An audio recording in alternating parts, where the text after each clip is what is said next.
he came up in his first mixtape, and I always, you know, kept a cool, solid relationship with him. You know what I mean?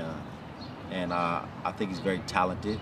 I think he's one individual that kind of try to drop somewhat of knowledge on individuals, or you know what I mean, has a hip-hopic skill a little above par than some of the average rappers. So I like his get out.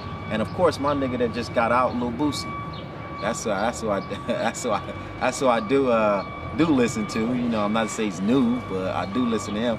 And you know, glad to see that he's out from his incarceration. But he's somebody that my city and myself respected as we was coming up. So you know what I mean, I like to do work with him.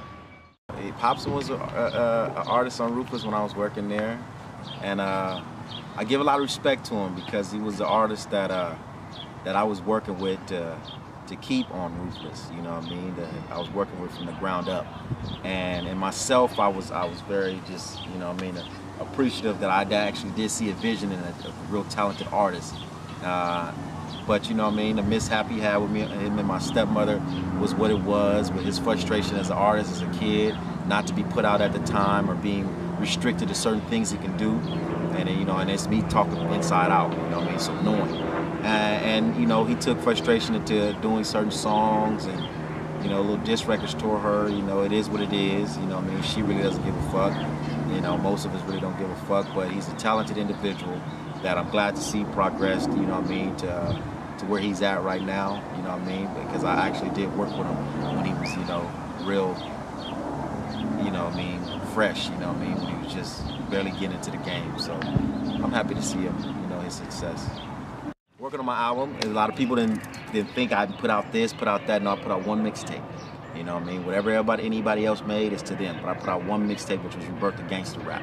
You know what I mean? A lot of people could go back and listen to that and see what real shit was about back then. And that was some years ago. So, you know, you know. And then working on my album, my first album, which is going to be titled Yellow Brick Road to Compton.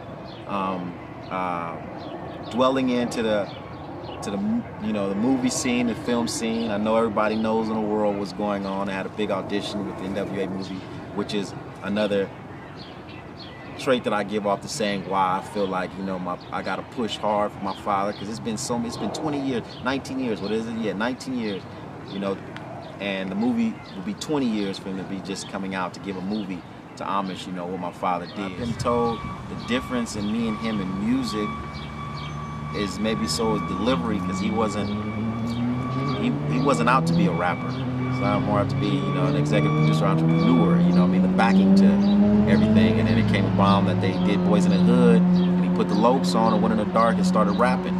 And me more so I can say that as a youngster, having a father who was a rapper, you kind of got yourself into, you know what I mean, the mode of getting it down to have, you know, a flow, you know, a style, you know what I mean. So when I record with